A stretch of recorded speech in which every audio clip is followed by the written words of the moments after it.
हिमाचल प्रदेश की राज्यसभा सीट को लेकर कई तरह की चर्चाएं जो है वो हो रही हैं। सबसे पहले मैं प्रदेश के माननीय मुख्यमंत्री से सिर्फ इतना जानना चाहता हूं कि मुख्यमंत्री जी, आप जब दिल्ली को 1 मार्च को आप दिल्ली गए जहां राज्यसभा की सीट की चर्चा होनी थी, और 2 मार्च को आपने अपना टूर प्रोग्राम जारी किया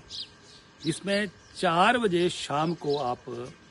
दिल्ली से हिमाचल सदन से शिमला के लिए रवाना टूर में दिखाए गए,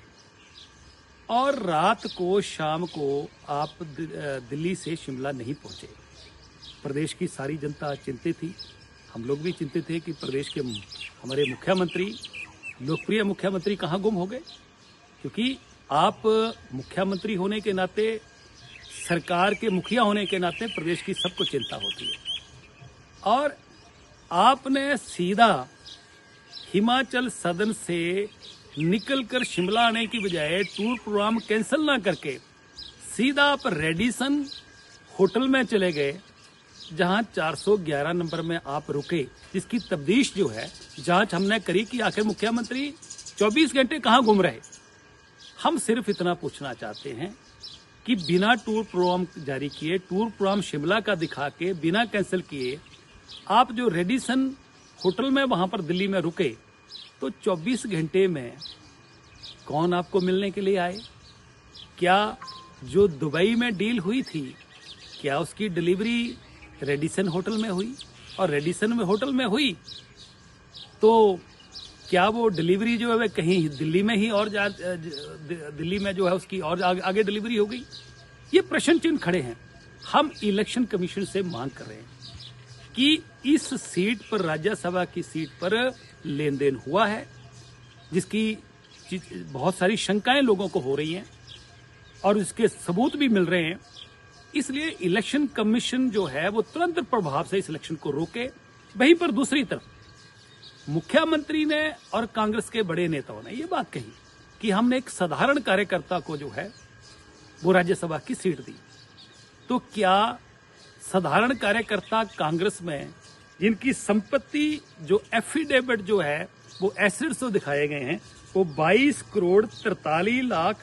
16,880 रुपए के दिखाए गए हैं, जिसकी लगभग 22.5 करोड़ की संपत्ति दिखाई गई है,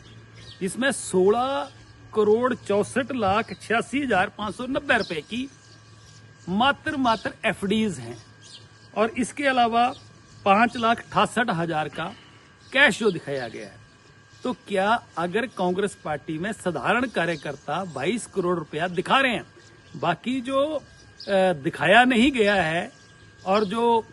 इधर उधर है वो अलग है, तो साधारण कार्यकर्ता 22-23 करोड़ की संपत्ति के मालिक होते हैं, तो खास कार्यकर्ता कितने के होते हैं? और इसके अलावा जो खास के बाद नेता लोग आ जाते हैं, उनकी श्रेणी क्या आती है? तीसरा प्रश्न मैं इसलिए कह रहा हूं कि इलेक्शन कमीशन को इसलिए भी कैंसिल करना चाहिए कि जहां इतनी बड़ी शंकाएं पैदा हो रही हैं, इसके अलावा जो इन्होंने एफिडेविट दिया है जिसमें प्रॉपर्टी शो की है, जिसमें जो है 9,36,485 रुपए का जो डिफरेंस है वो इनकी वाइफ के टोटल में एफिडेविट में दिखाया गया। क्या